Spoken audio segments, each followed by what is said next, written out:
all world leaders, all politicians must lead in this effort. Words are not enough.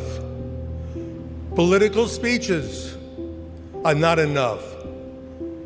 Laws must be passed, severe, tough, real laws that will put these hate mongers away in prison for a long time.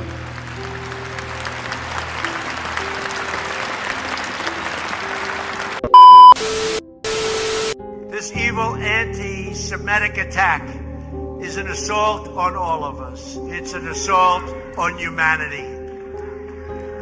It will require all of us working together to extract the hateful poison of anti-Semitism from our world. This was an anti-Semitic attack at its worst.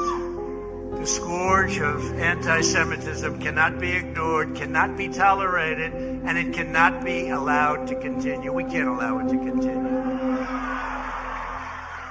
It must be confronted and condemned everywhere it rears its very ugly head.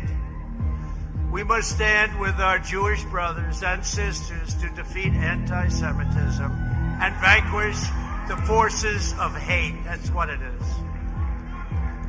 Through the centuries, the Jews have endured terrible persecution, and you know that. We've all read it, we've studied it. They've gone through a lot. And those seeking their destruction, we will seek their destruction.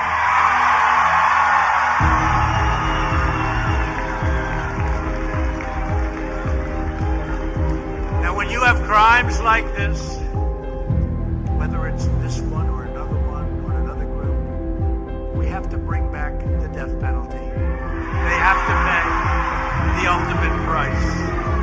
They have to pay the ultimate price. They can't do this. They can't do this to our country. We must draw a line in the sand and say very strongly, never again.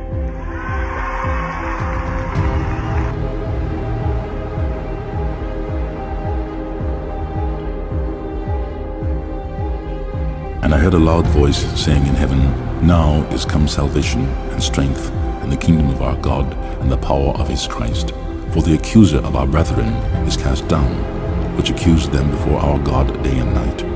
And they overcame him by the bond of the Lamb and by the word of their testimony, and they loved not their lives unto the death. Therefore rejoice, ye heavens, and ye that dwell in them. Woe to the inhabitants of the earth and of the sea. For the devil is come down unto you, having great wrath, because he knoweth that he hath but a short time. But before all these, they shall lay their hands on you, and persecute you, delivering you up to the synagogues, and into prisons, being brought before kings and rulers for my name's sake. And it shall turn to you for a testimony. Settle it therefore in your hearts, not to meditate before what ye shall answer.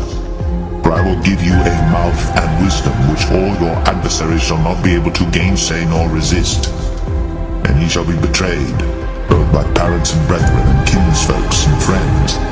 And some of you shall they cause to be put to death. And ye shall be hated of all men for my name's sake. But there shall not an hair of your head perish. In your patience possess ye your souls.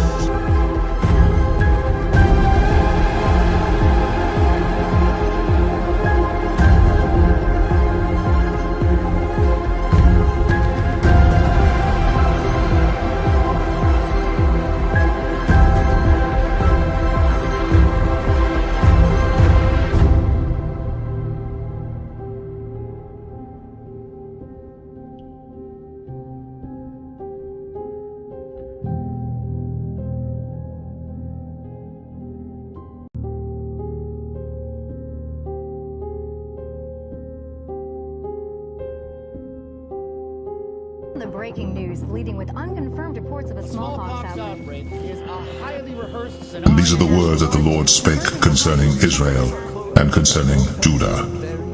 For thus saith the Lord, we have heard a voice of trembling, of fear, and not of peace. Ask ye now, and see whether a man doth travail with child. Wherefore do I see every man with his hands on his loins, as a woman in travail? and all faces are turned into paleness. Alas, for that day is great, so that none is like it.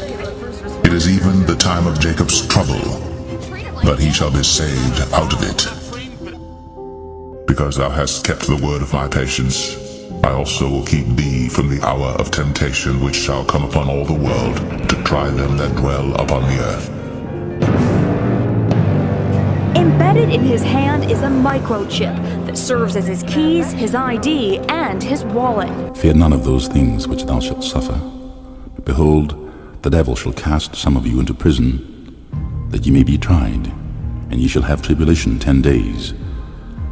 Be thou faithful unto death, and I will give thee a crown of life.